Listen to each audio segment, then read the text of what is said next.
They were not silent, they were not honorable, they did not fight fair. While samurai marched in formation, the Fūma clan hunted them in chaos. This is the true story of the ninja clan feared not for discipline, but for terror. Subscribe to Fragments of History for dark, cinematic stories of real warfare. Leave a like if you enjoy brutal history, and comment below, what city are you watching from? The 16th century in Japan was not a time for mercy. It was a time when survival required ruthlessness, when loyalty was a currency devalued by constant betrayal, and when the line between warrior and murderer blurred into irrelevance. This was the Sengoku Jidai, the age of warring states, a period that had begun in 1467 with a succession dispute and spiraled into over a century of unending civil war. The authority that should have unified Japan, the emperor, the shogun, existed only as symbols. Real power belonged to whoever could seize it through force. Japan had fractured into dozens of independent domains, each ruled by a daimyo, a warlord who commanded armies, collected taxes, and enforced law within territories they defended with steel. These lords were in constant competition, expanding through conquest, forming temporary alliances that dissolved the moment convenience dictated, and eliminating rivals through any means available. War was not an occasional disruption. It was the permanent state of existence. Armies marched between provinces with the rhythm of seasons. Castles were besieged and burned. Villages were caught between competing forces, forced to pay tribute to whichever army currently controlled the roads. Survival meant adapting to chaos, and those who clung to old certainties died quickly. On the battlefield, the samurai dominated. These were professional warriors bound by the code of Bushido, the way of the warrior. They fought in formation, wore distinctive armor, and followed elaborate rituals of combat. Honor mattered. Reputation mattered. How you fought was as important as whether you won. But honor was a luxury reserved for those who could afford it. And as the Sengoku period dragged on, as resources depleted and desperation mounted, warlords discovered that winning through honor was less reliable than winning through any means necessary. Mercenary warfare became normalized. Armies supplemented samurai forces with a shigaru, foot soldiers recruited from peasants who had no training in Bushido and no investment in honor. These fighters were cheaper, more expendable, and willing to employ tactics that samurai codes forbade. Lords desperate for advantages began hiring specialists who operated entirely outside the traditional military structure. Shinobi, agents trained in espionage, sabotage, and assassination. These operatives didn't march in formations or announce their presence. They gathered intelligence, poisoned wells, burned supply depots, and killed targets in their sleep. The shinobi existed in the moral shadows of Sengoku warfare. Samurai despised them as dishonorable cowards who refused to fight fairly. Yet those same samurai employed them constantly, recognizing that information and covert action could determine battles before armies ever clashed. But even among the shinobi, there were gradations of respectability. Some clans, like those from Iga and Kōga, operated with discipline and structure. They trained operatives in sophisticated techniques, followed codes of conduct, and maintained reputations as reliable professionals. And then there were those who rejected even the minimal standards of shinobi culture, operatives who didn't care about codes or reputation, who fought not with silent precision, but with loud, terrifying chaos, who understood that fear could accomplish what skill alone could not. Among these shadow warriors, one name would become synonymous with terror: the Fūma Clan. They operated primarily in the Kanto region, the eastern territories surrounding what would later become Tokyo. This was a landscape of mountains, forests, and roads where armies constantly moved between provinces. Perfect terrain for ambush, perfect conditions for the kind of warfare the Fuma specialized in. The Fuma were not traditional ninja. They didn't emphasize stealth or silence.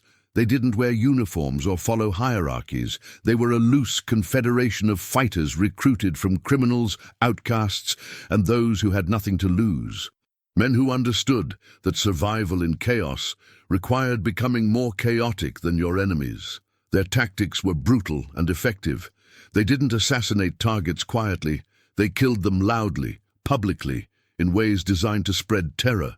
They didn't sabotage supply lines subtly. They burned everything, leaving destruction visible for miles. They didn't avoid combat. They initiated it in conditions where discipline became a disadvantage.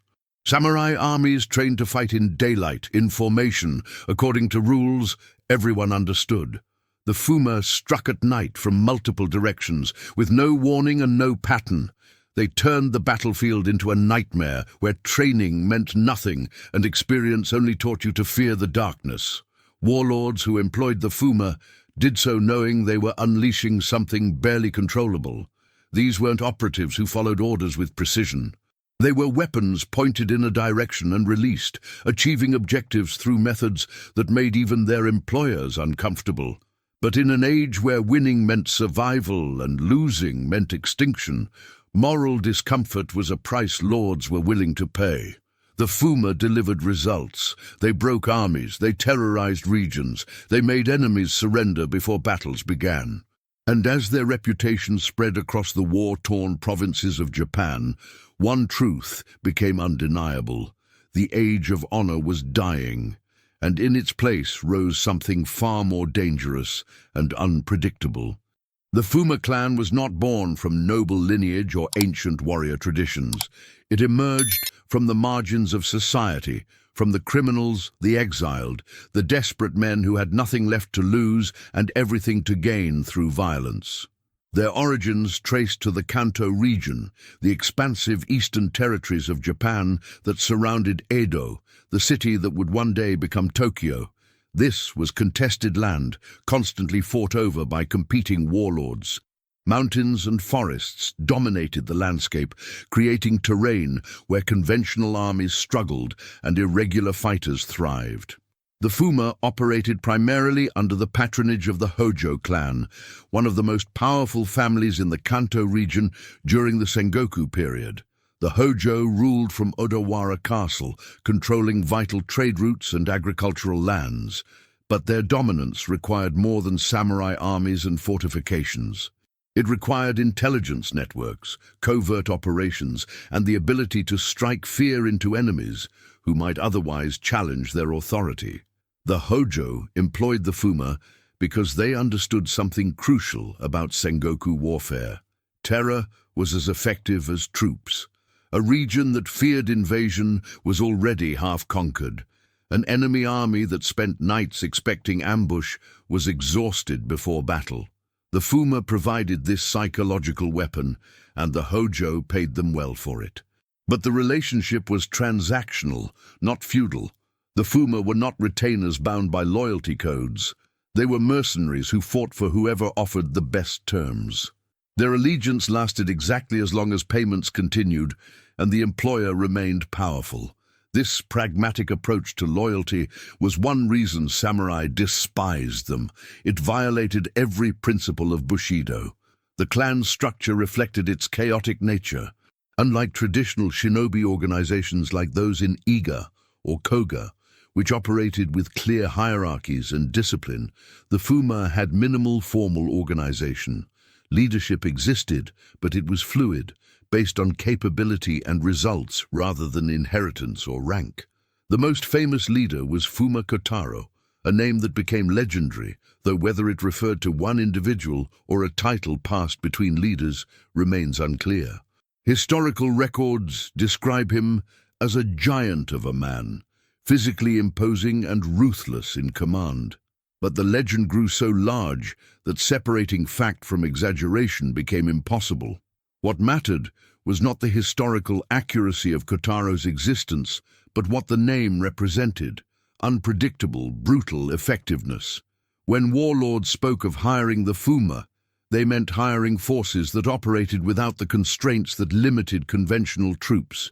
The clan recruited from populations that other military organizations rejected, criminals fleeing justice, ronin who had lost their masters and refused to commit seppuku, peasants who had turned to banditry after losing their farms, men with grudges, desperation, and skills acquired through survival rather than training.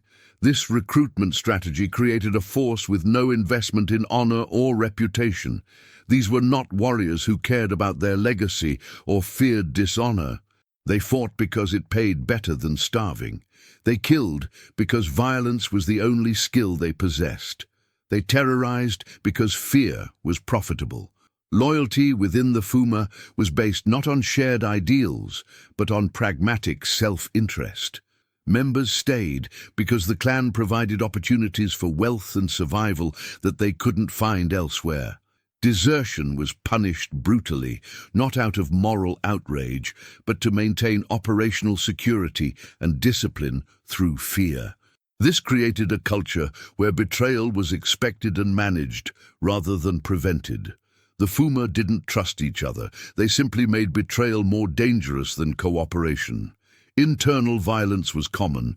Disputes were settled through strength rather than mediation. The clan survived not through unity, but through the understanding that collective chaos was more profitable than individual chaos. The lack of formal discipline meant the Fuma operated differently than traditional shinobi. There were no standardized uniforms or equipment. Fighters wore whatever worked: peasant clothing, stolen armor, improvised weapons. This made them impossible to identify at a distance, blending into civilian populations until the moment they struck. Their tactics reflected this anarchic approach. They didn't follow elaborate plans or coordinate through complex signals. Operations were simple, brutal, and executed with overwhelming aggression. The goal was not precision, but disruption. Create enough chaos that enemies couldn't respond coherently. Samurai despised the Fuma for multiple reasons. Their rejection of honor codes was offensive to warriors who defined themselves through Bushido. Their recruitment of criminals insulted the samurai class structure. Their willingness to attack civilians violated unspoken rules of warfare. And perhaps most troubling, their effectiveness exposed the limitations of traditional military thinking. Because despite their lack of discipline, despite their moral bankruptcy, despite everything that should have made them inferior to professional samurai forces, the Fuma won. They broke armies. They terrorized regions. They forced lords who commanded thousands of trained warriors to negotiate with criminals and outcasts. This contradiction, that honor and discipline could be defeated by chaos and brutality, was deeply disturbing to the samurai worldview. It suggested that all the codes and traditions that defined warrior culture might be less important than results. And in the Sengoku period, where survival trumped everything else, results were all that mattered. The Fuma understood this better than anyone. They had no illusions about honor or glory. They knew they were hated. They knew they would never be celebrated in songs or remembered with respect. But they also knew that in a world built on violence, those willing to be more violent, more ruthless, and more terrifying than everyone else would always find employment. And as long as warlords needed victories more than they needed clean consciences, the Fuma would have work. When most people think of ninja, they imagine silence. A figure in black, slipping through shadows, killing targets without sound, vanishing before anyone notices. This image comes from the disciplined shinobi of Iga and Kōga, operatives who prided themselves on precision, stealth, and leaving no trace. The Fuma clan rejected all of that. They understood that traditional shinobi tactics, while effective for assassination and espionage, had limitations in open warfare. Silence was useful when targeting individuals, but when facing entire armies, when trying to break formations of disciplined soldiers, stealth alone was insufficient. The Fuma chose a different path: weaponized chaos. Where traditional shinobi emphasized invisibility, the Fuma embraced visibility at the moment of attack. They didn't hide their presence. They announced it with noise, fire, and sudden, overwhelming violence. The goal was not to kill silently, but to kill loudly enough that survivors would spread terror. This philosophical rejection of shinobi orthodoxy shaped everything about how they operated. They didn't follow the elaborate codes that governed other ninja clans. There were no rituals about proper conduct, no training in the subtle arts of infiltration, no emphasis on honor among operatives. Instead, the Fuma focused on one principle: create confusion, exploit it, disappear before enemies can organize a response. Their appearance reflected this approach. Traditional shinobi wore specific garments designed for stealth, dark clothing that blended into night, lightweight fabrics that allowed silent movement. The Fuma wore whatever worked for the specific operation.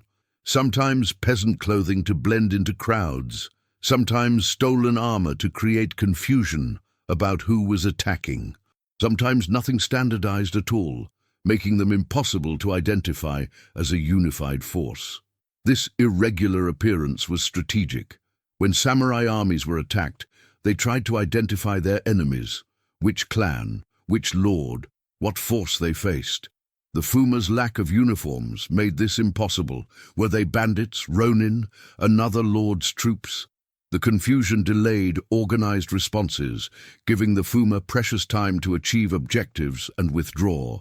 Their weapons were equally unconventional. While traditional shinobi preferred specialized tools, shuriken, kusarigama, hidden blades, the Fuma used whatever caused maximum damage and fear. Clubs, agricultural implements turned into weapons, stolen swords, improvised explosives, practicality over tradition, effectiveness over elegance. The Fuma's tactical preference was ambush at close range rather than long-distance infiltration. They didn't spend days positioning themselves for a perfect strike. They identified vulnerable moments: armies on the march, camps at night, supply convoys in forests, and attacked with sudden, overwhelming force. These ambushes targeted not enemy formations, but enemy morale. The Fuma understood that breaking an army's will to fight was more valuable than destroying its capacity to fight. A demoralized force would retreat, surrender, or collapse into panic. A force still confident would fight effectively even after losses. So the Fuma designed their attacks to maximize psychological impact. They struck from multiple directions simultaneously, creating the impression of larger numbers. They used noise, horns, drums, shouting to amplify confusion. They set fires that created visual chaos and forced enemies to respond to threats that might not exist. Intimidation began before combat. The Fuma's reputation preceded them. Stories circulated about their brutality, their unpredictability, their willingness to violate every convention of warfare. When lords hired the Fuma, they often made sure enemies knew they had done so. The mere threat of Fuma involvement could change negotiations, force concessions, or trigger preemptive surrenders. When violence occurred, it was calibrated for maximum terror. The Fuma didn't just kill, they killed in ways that traumatized witnesses. Public executions designed to horrify. Mutilation of bodies left where they would be found. Attacks on supply trains that left survivors to report what they'd seen. This brutality wasn't sadism for its own sake. It was psychological warfare executed with strategic purpose. Every horrific act served to spread fear that would weaken future enemies. Every survivor who fled in terror became an unwitting messenger carrying the Fuma's reputation to new audiences. Traditional samurai warfare had rules. Challenges were issued. Battles occurred in designated areas. Combatants fought face to face. The Fuma ignored all of it. They attacked at night when armies slept. They struck from behind. They targeted leaders first, knowing that decapitating command structures created chaos that discipline couldn't overcome. They understood that confusion was a force multiplier. A well-trained army could defeat a larger, disorganized force. But even the best-trained army became vulnerable when it couldn't identify threats, didn't know where attacks would come from, and couldn't distinguish allies from enemies in darkness and smoke. The Fuma turned confusion into their primary weapon. They created it deliberately through coordinated chaos, multiple small attacks, creating the impression of threats everywhere, forcing enemies to spread their forces thin, preventing coherent responses. And when enemies finally organized to counterattack, the Fuma were already gone. They didn't hold ground or seek prolonged engagements. They struck, caused maximum disruption, and withdrew before superior numbers could be brought to bear. This hit-and-run approach violated samurai concepts of honorable combat. Standing and fighting was courage, retreating was cowardice. But the Fuma didn't care about courage. They cared about survival and victory, and they understood that the warrior who lives to fight another day accumulates more victories than the one who dies honorably. Their tactics exposed a fundamental truth about warfare that samurai culture resisted acknowledging. Discipline is only an advantage when your enemy follows the same rules. When facing opponents who rejected those rules entirely, who fought with pure pragmatism unbound by honor, traditional military training became a liability. Because samurai were trained to respond to expected threats in predictable ways, the Fuma specialized in being unexpected, unpredictable, and utterly incomprehensible to enemies who thought warfare had rules. And in the chaos of the Sengoku period, where survival required adaptation and rigidity meant death, the Fuma's approach proved devastatingly effective. Armies can be defeated in two ways: by destroying their capacity to fight or by destroying their will to fight. The first requires overwhelming force. The second requires only sufficient terror. The Fuma clan mastered the latter. Their most effective tactic was the night raid, attacks timed for maximum psychological impact when exhausted soldiers were most vulnerable. Samurai armies on campaign followed predictable patterns. March during daylight, establish camp before dusk, post sentries, sleep in shifts. This routine created exploitable windows of vulnerability. The Fuma struck during the deepest hours of night, when even alert sentries struggled against fatigue and darkness, played tricks on perception. The attacks began without warning. No challenge issued, no horns announcing combat, just sudden violence erupting from multiple directions simultaneously. This multi-directional assault was crucial to the Fuma strategy. A single attack point could be defended against, reinforcements directed, threats contained.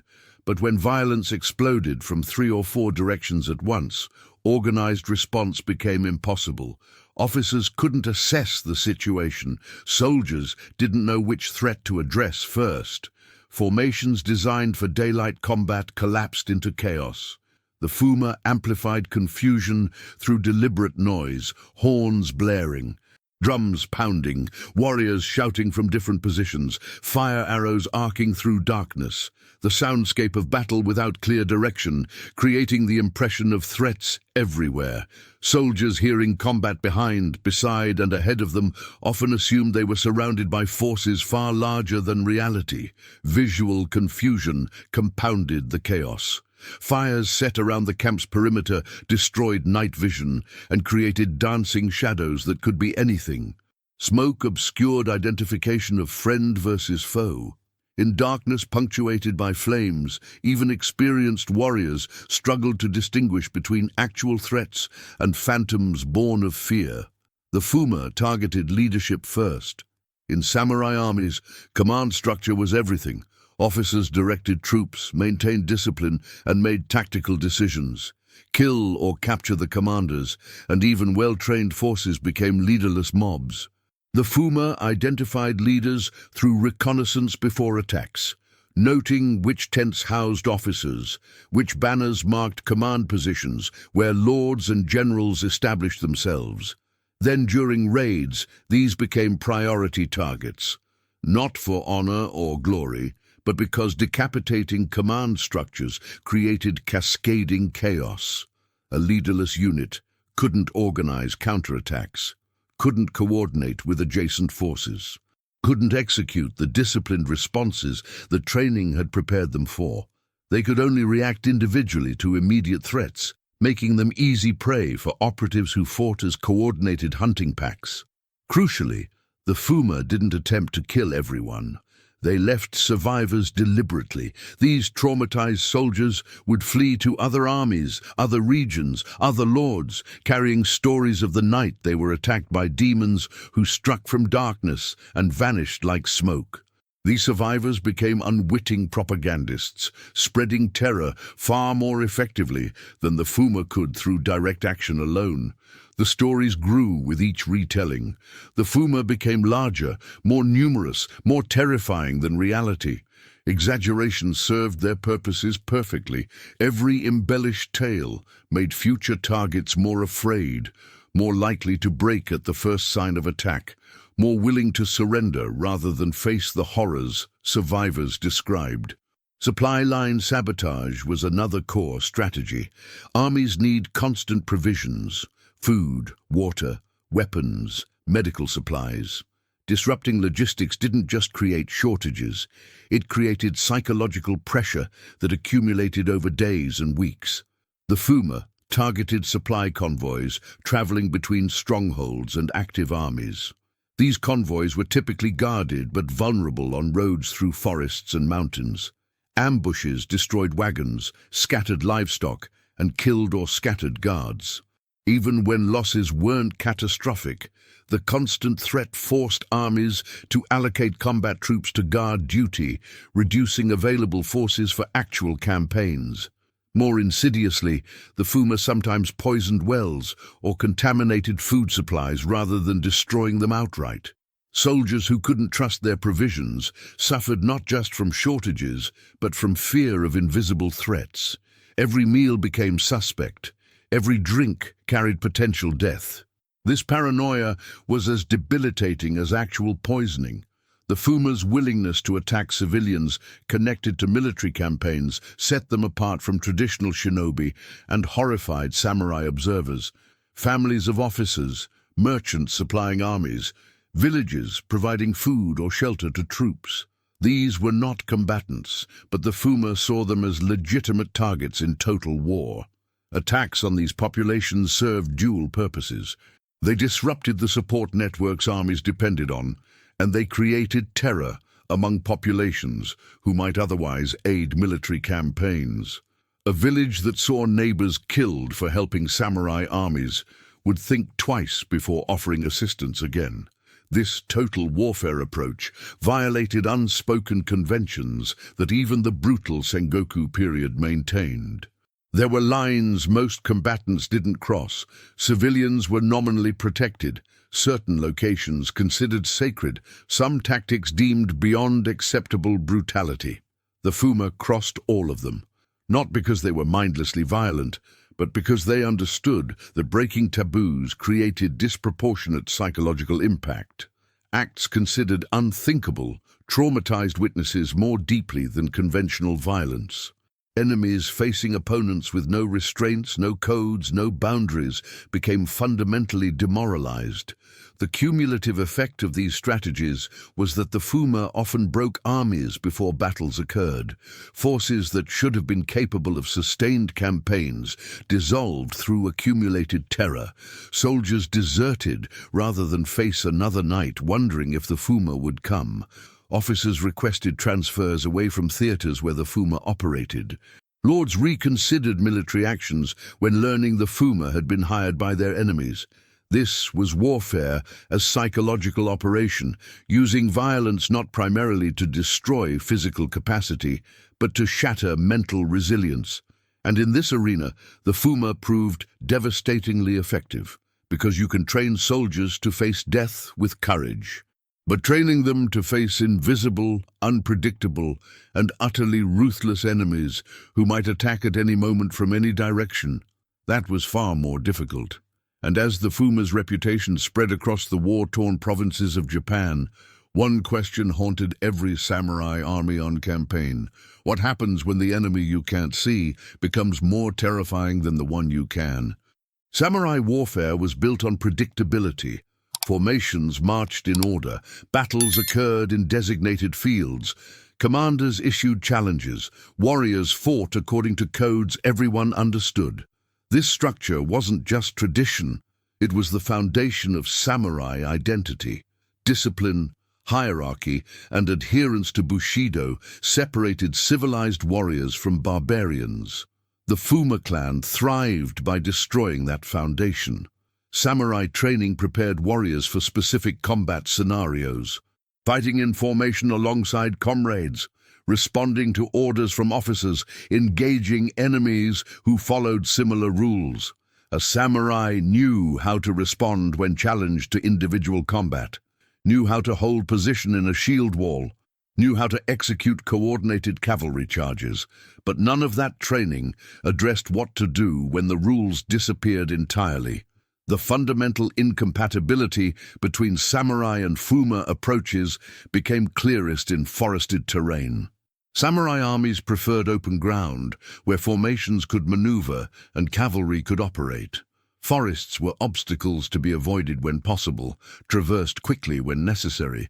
The Fuma owned the forests. In dense woodland, where visibility dropped to meters and clear lines of sight didn't exist, samurai advantages evaporated. Formations couldn't maintain cohesion through underbrush. Officers couldn't observe and direct troops scattered among trees. Cavalry became useless. The disciplined coordination that made samurai armies effective required space and visibility that forests denied. Meanwhile, the Fuma operated in these conditions naturally. They didn't need formations or cavalry. They fought as individuals and small groups, using trees for cover, striking from concealment and vanishing into foliage before counterattacks could develop. Every tree became a potential hiding spot. Every shadow a possible threat. Samurai forces marching through forests moved with constant tension, knowing they were vulnerable but unable to effectively defend themselves without abandoning the discipline that defined them.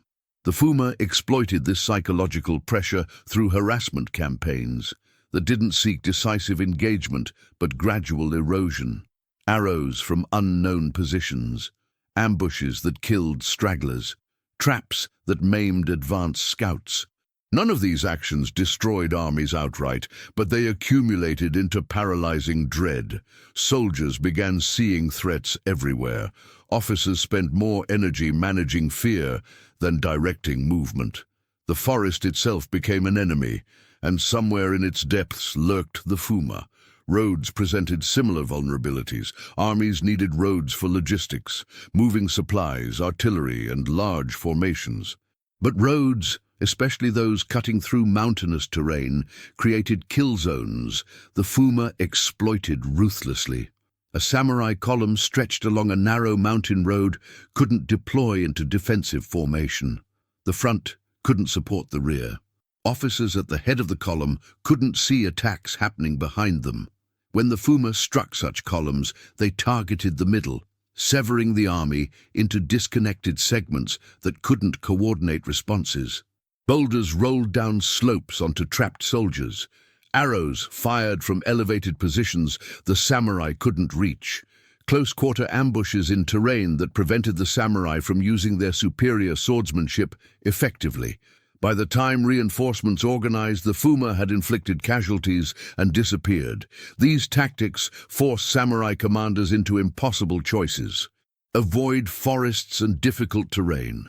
That meant taking longer routes, consuming more supplies, and potentially ceding strategic positions to enemies. Move through dangerous terrain? That meant accepting constant losses and psychological attrition. The Fuma turned samurai discipline into a liability. Samurai were trained to hold formation, follow orders, and maintain cohesion. These instincts were valuable in conventional combat.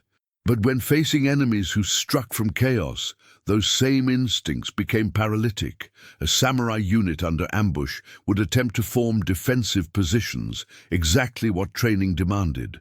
But in forests or on narrow roads, forming those positions was impossible. The attempt to maintain discipline during chaos wasted precious seconds that the Fuma exploited to inflict more damage before vanishing.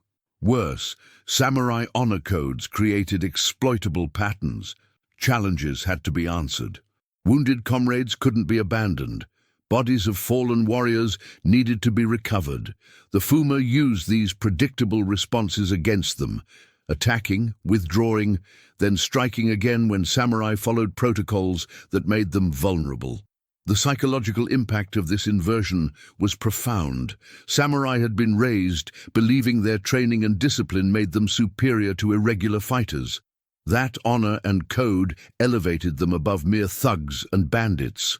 But against the Fuma, that superiority meant nothing.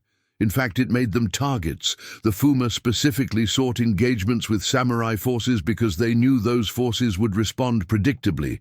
A peasant militia might scatter at the first sign of trouble, but samurai would stand and fight, making them easier to trap and destroy. This created a deeply unsettling reality for samurai commanders. The better trained and more disciplined their forces were, the more vulnerable they became to Fuma tactics. The qualities that made them effective in conventional warfare became handicaps in the chaos the Fuma specialized in creating. Battles between the Fuma and samurai rarely looked like traditional engagements. There were no clear battle lines, no decisive cavalry charges, no formal conclusions with honorable surrenders. Instead, there was gradual disintegration, samurai forces losing cohesion through accumulated ambushes, desertion driven by terror, and the slow realization that their enemy wouldn't fight the kind of battle they were prepared for. The Fuma won, not by defeating samurai armies in open combat, but by making open combat impossible. They forced fights into conditions where samurai advantages disappeared, and their training became irrelevant. They transformed warfare from something noble and comprehensible into something chaotic and terrifying. This was perhaps the most disturbing aspect of the Fuma's effectiveness. They proved that all the ritual, training and code that defined samurai culture could be rendered meaningless by enemies willing to abandon those same structures. For warriors who had built their entire identities around Bushido, this was more than military defeat. It was existential crisis. What did honor mean when dishonorable enemies won? What did discipline achieve when chaos proved more effective? What was the value of being samurai if criminals and outcasts could kill you just as easily? These questions haunted the survivors of encounters with the Fuma. And as stories spread of samurai armies broken not through superior tactics but through deliberate, calculated disorder, a grim understanding settled over the warrior class. The age when honor guaranteed victory was ending, and something far darker was taking its place. In samurai culture, loyalty was sacred. A warrior served his lord unto death, following him into hopeless battles, committing seppuku if his master fell, sacrificing personal interest for the clan's survival. This loyalty, absolute, unquestioning, and eternal, was what separated honorable warriors from mercenaries. The Fuma clan had no such delusions. They fought for payment, not honor, not ideals, not loyalty to any lord or cause. Just gold, silver, rice, and whatever material compensation employers offered. This mercenary nature was not hidden or apologized for. It was fundamental to their identity and how they operated. When warlords hired the Fuma, both sides understood the arrangement clearly. The Fuma would provide services, terror, sabotage, assassination, psychological warfare, for agreed-upon compensation. As long as payments continued and the employer remained powerful, the Fuma would fulfill their contracts with ruthless efficiency. But the moment those conditions changed, all bets were off. The Fuma were notorious for switching sides when circumstances made it advantageous.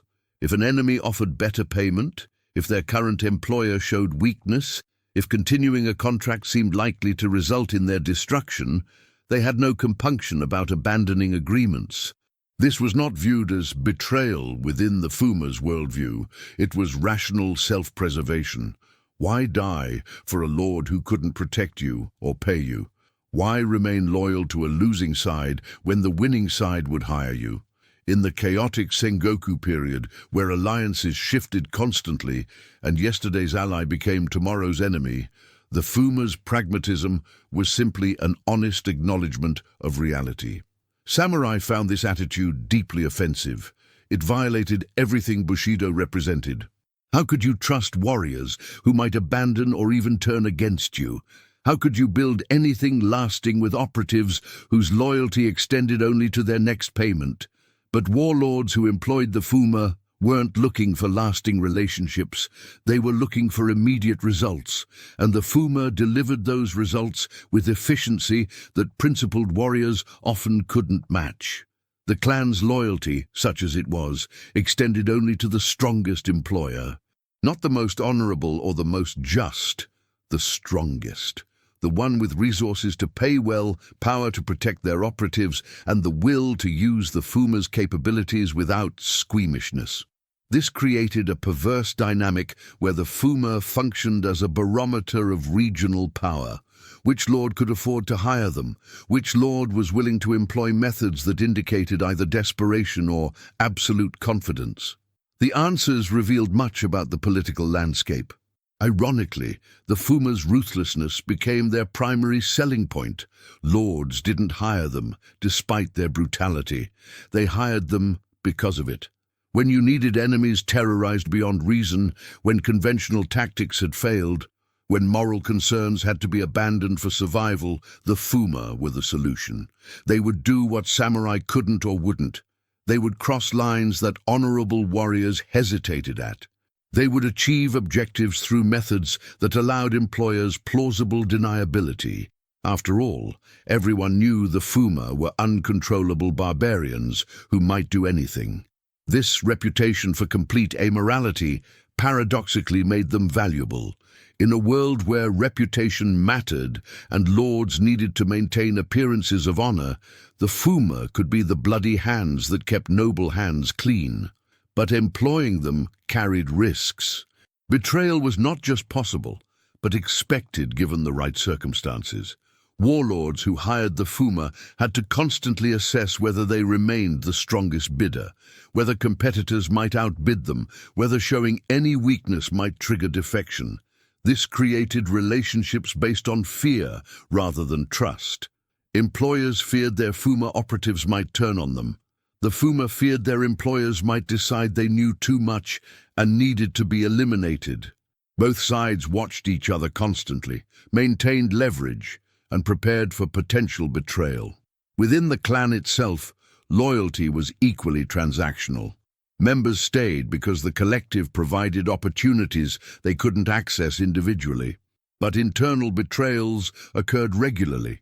Disputes over payment distribution, personal vendettas, or simply opportunistic elimination of rivals. The Fuma leadership managed this internal chaos through a combination of fear and profit sharing. Those who betrayed the clan were hunted and killed publicly to discourage similar actions. Those who contributed to successful operations were rewarded generously to incentivize continued cooperation. It was a system held together not by shared values, but by mutual self-interest, and the understanding that collective chaos was more profitable than individual chaos. Over time, this mercenary nature and willingness to serve anyone transformed the Fuma from fighters into tools, weapons that warlords wielded rather than allies they negotiated with. The distinction was significant. Allies had agency, could refuse orders, could negotiate terms. Tools were simply pointed at targets and used until they broke or became obsolete. The Fuma seemed comfortable with this dehumanization. Perhaps they recognized it as honest. At least, warlords who treated them as tools didn't pretend the relationship was anything else. There was no performance of loyalty, no empty rhetoric about honor and service. Just transactions. We do this. You pay us. We continue until one of us decides otherwise. But this instrumental relationship had consequences for how the Fuma were perceived and remembered. They were never celebrated as heroes, never honored in songs or stories as loyal retainers. Instead, their reputation grew progressively darker with each contract, each betrayal, each act of brutality performed for whoever could afford their services. They became synonymous not just with terror, but with the moral bankruptcy of the Sengoku period itself, a living symbol of what happened when survival required abandoning every principle, when power became the only value that mattered, when violence became just another commodity traded in markets alongside rice and silk. Samurai could look at the Fuma and feel superior. At least they maintained honor, even in defeat. But that superiority rang hollow when those same samurai employed the Fuma to do their dirty work. When lords who spoke eloquently about Bushido paid criminals to terrorize enemies. The Fuma were monsters, but they were monsters that supposedly civilized warlords kept chained and fed, unleashing them when necessary and pretending horror when those monsters did exactly what they were paid to do. And as the Sengoku period ground on, as the body count rose and desperation deepened, more lords found themselves making deals with the devils they claimed to despise. The Fuma clan's existence had always depended on chaos. As long as Japan remained fragmented, as long as warlords competed endlessly, as long as conventional warfare failed to produce decisive results, there would be demand for the terror and disruption they specialized in. But chaos cannot last forever, and in the late 16th century, the Sengoku period that had birthed the Fuma began to die. The beginning of the end came with the fall of the Hojo clan in 1590. The Hojo had been the Fuma's primary patrons for decades, providing contracts, protection, and legitimacy through association with established power. The relationship was transactional, but it was stable. As long as the Hojo controlled the Kanto region, the Fuma had work. But the Hojo made a fatal miscalculation. They defied Toyotomi Hideyoshi, the warlord who had succeeded Oda Nobunaga and was systematically unifying Japan under his authority. Hideyoshi demanded submission. The Hojo, confident in their fortress at Odawara and their regional dominance, refused. Hideyoshi responded by assembling an army of over 200,000 troops and laying siege to Odawara Castle. It was not a conventional siege, but a demonstration of overwhelming, inescapable power. The Hojo held out for months, but the outcome was never in doubt. When Odawara finally fell, Hideyoshi showed limited mercy. The Hojo leadership was either executed or forced into exile. Their territories were redistributed, their retainers scattered, and with the clan's destruction went the primary source of Fuma employment and protection. The Fuma suddenly found themselves without their anchor. They were operatives trained for warfare in a region now under firm, centralized control. They were mercenaries whose services were no longer needed because the wars they had profited from were ending. Some tried to find new employers, offering their skills to other remaining independent lords, but the market for mercenary terror was collapsing. Hideyoshi's unification campaign was succeeding precisely because he eliminated the kind of fractured, competitive environment the Fuma thrived in. The new order had no room for independent military forces that answered to no one and could switch allegiances based on payment. Hideyoshi understood that lasting peace required more than military victory. It required eliminating the infrastructure that had sustained endless war. Mercenary warfare itself was in decline. The centralized powers that were emerging, first under Hideyoshi, then under Tokugawa Ieyasu, wanted standing armies of loyal retainers, not hired killers who might betray them. They wanted order, hierarchy, and control. Everything the Fuma represented the opposite of. Hideyoshi and later the Tokugawa shogunate actively worked to eliminate rogue forces. Independent ninja clans, bandit groups, and mercenary companies were systematically hunted down. Some were offered absorption into official state structures, become controlled operatives, or face extermination. Others were simply destroyed. The Fuma, with their notorious reputation and complete lack of discipline, were prime targets. They were too dangerous to absorb, too unpredictable to control, and too stained by their past to rehabilitate into the new order's security apparatus. Hunts began. Former enemies who the Fuma had terrorized now had backing from centralized authorities to seek revenge. Soldiers who had faced Fuma ambushes were eager to repay terror with extermination. And the new powers had resources the fragmented warlords of the Sengoku period had lacked. Some Fuma operatives were captured and executed publicly, demonstrations that the era of mercenary chaos was over. Others disappeared into rural obscurity, abandoning their identities and hoping anonymity would provide safety. A few may have been absorbed into Tokugawa intelligence networks, though records are scarce and unreliable. The leadership that had held the loose confederation together was eliminated or scattered. Without coordination, without contracts, without the protection that association with major clans had provided, the Fuma ceased to exist as a functional organization. By the early 17th century, as the Tokugawa shogunate consolidated control and imposed the rigid peace of the Edo period, the conditions that had made the Fuma possible were gone. Japan was no longer fragmented. Warlords no longer competed violently. The river of contracts that had sustained mercenary operations had dried up. The new Japan had no tolerance for chaos. The Tokugawa regime imposed strict social hierarchies, disarmed the peasantry, and monitored potential threats obsessively. Independent military forces were illegal. Traveling without permits was forbidden. The kind of freedom of movement and action the Fuma had relied on simply no longer existed. Even traditional shinobi clans from Iga and Kōga faced extinction or absorption. Those disciplined, relatively respectable organizations struggled to find relevance in peacetime. The Fuma, who had been controversial even during wartime, had no chance of surviving the transition. The irony was brutal. The Fuma had been tools of warlords seeking power. But when centralized power finally emerged victorious, it had no use for the tools that had helped create it.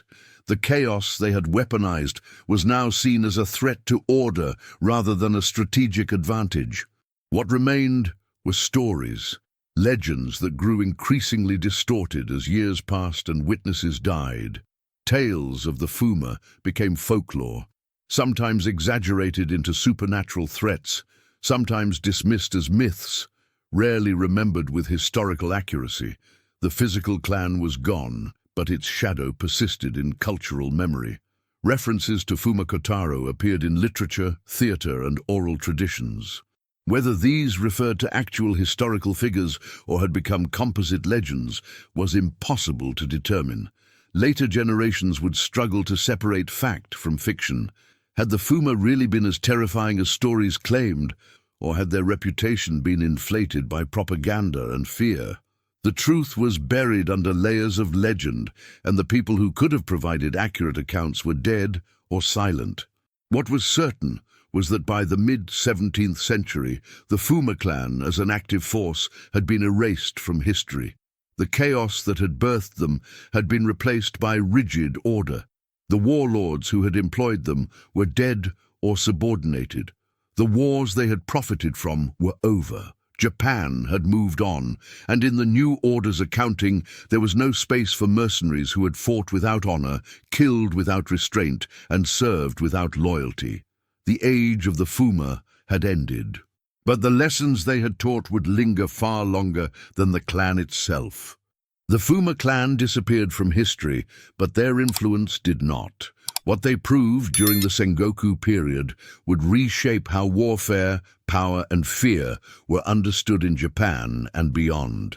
Before the Fuma, ninja warfare in Japan followed certain conventions. Clans like those from Iga and Kōga operated with discipline, training, and codes of conduct.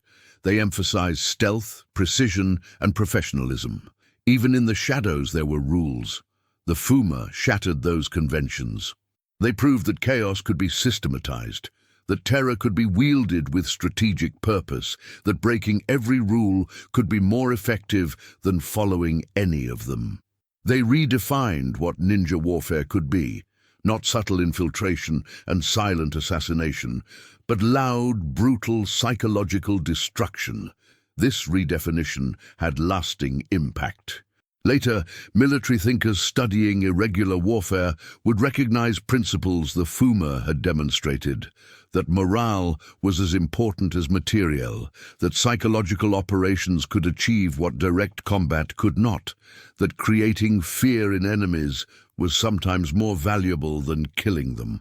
The Fuma had proven that fear itself was a legitimate weapon, not a side effect of violence, but a strategic tool that could be cultivated, deployed, and measured by its effects. Armies didn't need to be destroyed if they could be made too terrified to fight. Territories didn't need to be conquered if populations could be made too frightened to resist. This insight would influence guerrilla warfare tactics for centuries. Revolutionary forces facing superior conventional armies would adopt Fuma-like strategies, strike from unexpected directions, create the impression of ubiquitous threat, target enemy morale rather than fortifications, make the cost of occupation psychologically unbearable.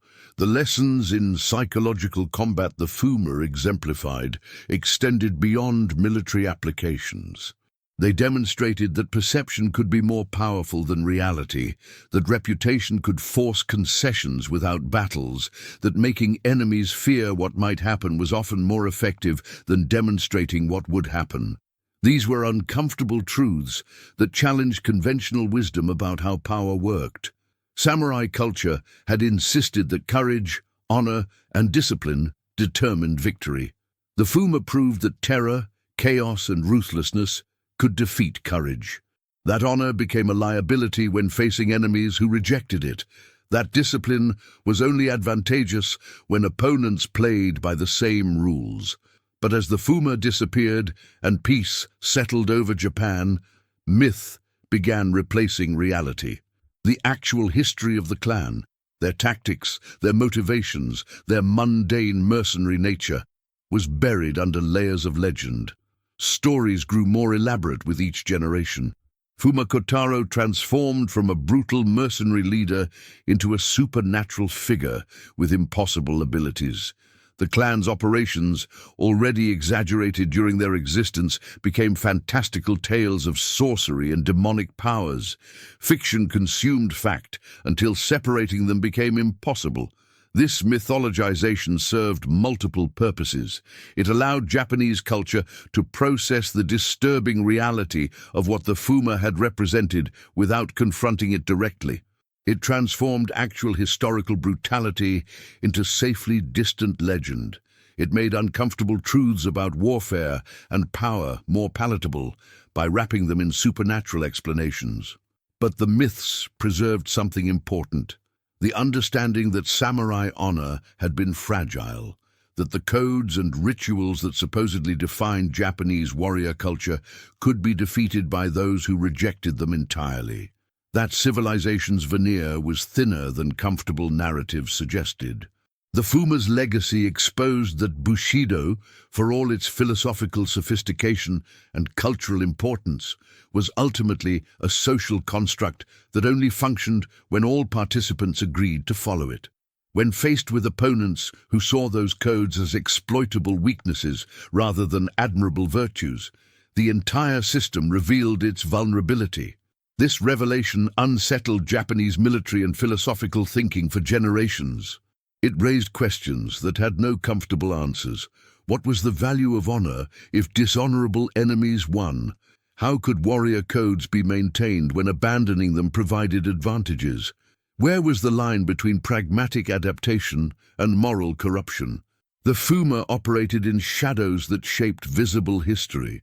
They didn't build castles, found dynasties, or establish lasting institutions. Yet their influence on how warfare evolved, how power was exercised, and how fear was understood and deployed, extended far beyond their brief existence. Military strategists studying asymmetric warfare would recognize Fuma tactics in insurgent operations centuries later. Psychological operations specialists would see parallels between Fuma terror campaigns and modern information warfare. Anyone analyzing how small, poorly equipped forces could challenge vastly superior conventional armies would find lessons in the Fuma's approach. But perhaps their most profound legacy was simply demonstrating that it was possible, that honor codes could be rejected, that chaos could defeat order, that terror could triumph over courage, that everything supposedly permanent and sacred about warrior culture could be torn apart by those willing to abandon every restraint. This knowledge couldn't be erased. Even as the Tokugawa peace imposed rigid order and traditional values were reasserted, the memory persisted that order was fragile, that values could be weaponized against those who held them, that civilization rested on a foundation more precarious than comfortable narratives acknowledged.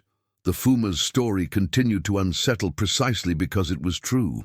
Not the supernatural myths that replaced historical fact, but the core reality that a loose confederation of criminals and outcasts had terrorized professional warrior armies through pure ruthlessness and strategic terror.